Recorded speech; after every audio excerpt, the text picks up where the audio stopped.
ada yang lagi tanya lagi fa'ilam af'al.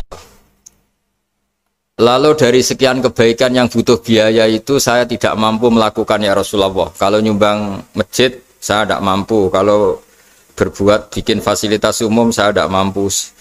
Ada yang sekian pertanyaan dari sahabat, kalau misalnya kebaikan yang butuh biaya kami tidak mampu, termasuk di sini disebutkan kemampuan berhaji, kemampuan zakat, kemampuan sedekah. Kalau semua itu kami tidak mampu ya Rasulullah. Kata Nabi, tu'inu soni'an aw tasna'u li akhraq. Ini di Sahih Muslim di bab iman dengan judul Babu Bayani Kaunil Iman Billah Afdalal A'mal. Kalau saya tidak mampu semua melakukan itu ya Rasulullah, yaitu melakukan kebaikan yang butuh biaya. Kayak bangun masjid, bangun jalan, bangun fasilitas-fasilitas publik. Tu'inu soni'an aw tasna'u li akhraq. Tu'inu nulungi sira soni'an ing wong sing ahli sun'ah, ahli kreatif atau ahli, kalau orang sekarang itu bilang dia pekerja. Dia pekerja rumahan atau production house atau apa saja. Autas nauli akhraq, atau kamu membantu orang yang tidak punya pekerjaan. Terus sahabat masih tanya, aro'aita indo'iftu an ba'dil amal. Kalau semua kebaikan aktif saya tidak mampu melakukan ya Rasulullah, kebaikan menolong orang lain, kebaikan yang bersifat aktif. Jawabnya Nabi, dan ini pegangan saya, pegangan kita semua, panduan dari Rasulullah SAW. Nabi ngendikan, takufu syarroka anin nas fa innaha sodakotun minka ala nafsik. Ya, saya ulang lagi, takufu syarroka anin nas fa innaha sodakotun minka ala nafsik. Kamu dalam berislam cukup menjaga supaya kejelekan kamu tidak punya imbas pada orang lain. Ya, ini penting dalam Islam. Jadi kalau tidak bisa berbuat baik, potensi keburukan kita jangan sampai menimpa orang lain. Keburukan itu bisa kejahatan kriminal, bisa kejahatan pidana atau merugikan orang lain, atau kejahatan yang tidak sampai kriminal tapi mengganggu orang lain. Misalnya contoh gampang ini, saya sumpek-sumpeknya sendiri ingin jalan-jalan, main di teman yang di jam kerja. Ini kan sumpek-sumpeknya saya sendiri ingin hiburan, terus wisata atau dolan ke teman yang sebetulnya saat itu dia mungkin ngaji atau kerja atau harus memenuhi kewajiban cari nafkah. Gara-gara nemuin saya, akhirnya dia dikomplain sama majikannya, atau gara-gara nemuin saya, dia akhirnya tidak ngaji sama santrinya, atau gara-gara nemuin saya, dia terganggu aktivitasnya.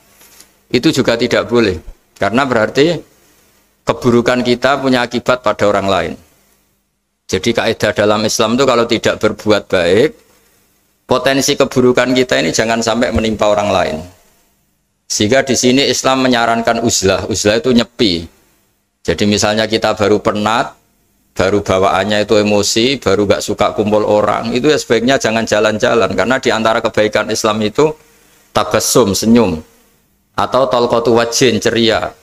Tapi karena kita mungkin jatuh kredit, jatuh hutang, atau punya masalah keluarga, sehingga bawaan kita itu emosi. Nah, dalam seperti ini sebaiknya uzlah, menutup diri. Sehingga kata Rasulullah SAW, dalam zaman akhir di antara kebaikan itu kamu meninggalkan manusia aktivitasnya, kemudian watadaun nas min syarrik, kamu meninggalkan manusia supaya nggak kena keburukan kamu. Jadi ada momen, ada saat di mana kita mungkin kalau ketemu orang itu bawaannya ingin sengak, ingin ngomong yang nggak enak, atau kita baru penat, itu sebaiknya uzlah saja, mengurung diri di kamar atau isolasi sendiri, karena bawaannya baru emosi. Nah, ini yang jarang dipraktekkan. Kalau sekarang malah banyak yang saat susah, malah bawaannya ingin namam, ingin menvonis orang lain atau ngadili orang lain. Padahal pesannya Nabi, kalau semua kebaikan aktif tidak bisa kamu lakukan itu, takuffu syarroka anin nas fa innaha sodakotun minka ala nafsik. Sehingga keburukan kita, ya saya ulang lagi, keburukan kita yang ingin emosi, ingin apa, itu tidak punya akibat orang lain.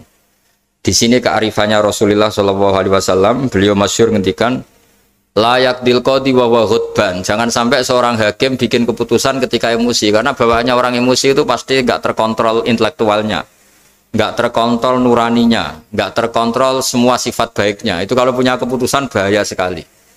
Sehingga Nabi dari awal ngendikan layak dilqadi wa huwa ghadban. Orang yang sedang emosi tinggi jangan bikin keputusan penting.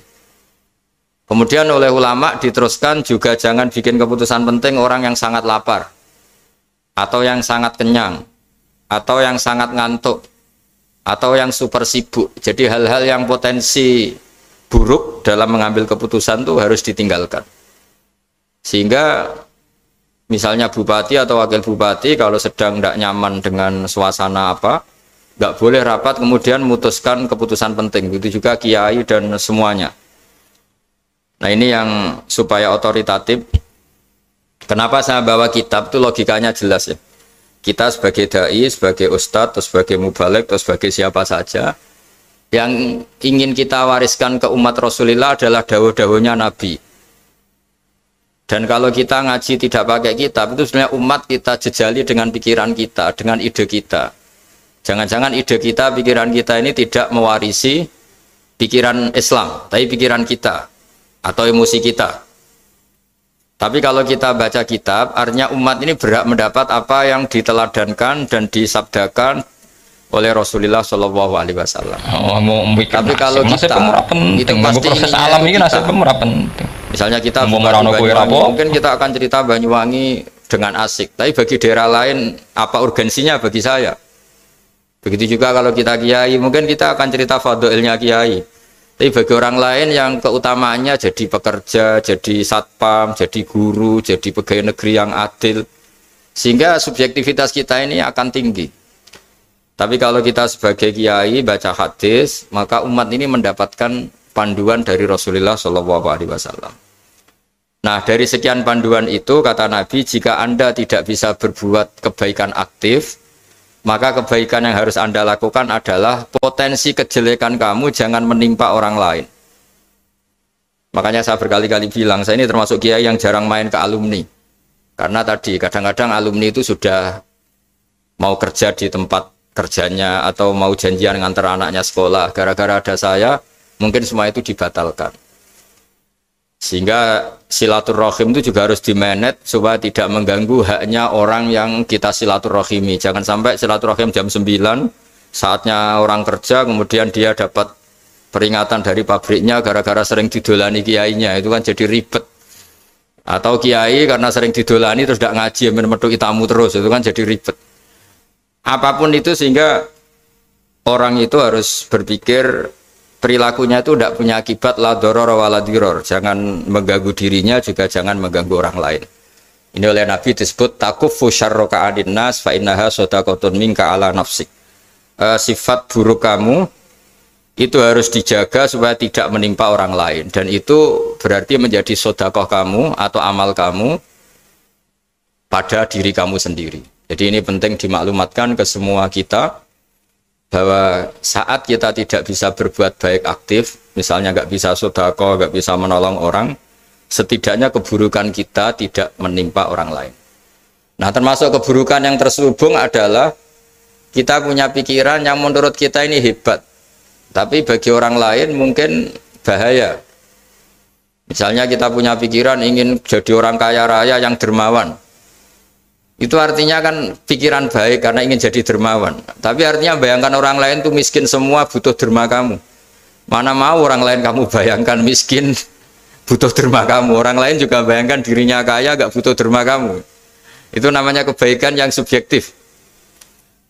Kamu ingin jadi kiai yang ngajarin orang banyak, oke itu baik. Tapi kan berarti kamu bayangkan orang lain gak bisa ngaji, terus kamu saja yang bisa ngaji sehingga kamu yang ngajarin. Ya sudahlah, kebaikan itu udah usah muluk-muluk seperti itu. Jadi apa yang ditakdirkan kita jadi bupati ya jadi yang baik, menolong pekerja-pekerja yang baik. Saya kemarin diceritain banyak oleh Mas Anas aktivitas Pemda Banyuwangi yang menolong banyak orang, juga masyarakat juga saling menolong dan seterusnya dan terusnya. Jadi ini jelas maksud saya supaya bupati dan semuanya pemimpin melakukan kebaikan itu berdasar panduan dari Rasulullah Shallallahu Alaihi Wasallam, di mana di antara aturan yang dianjurkan beliau adalah aktivitas kita sebagai manusia adalah tu'inu soni'an au tasna'uli akhra.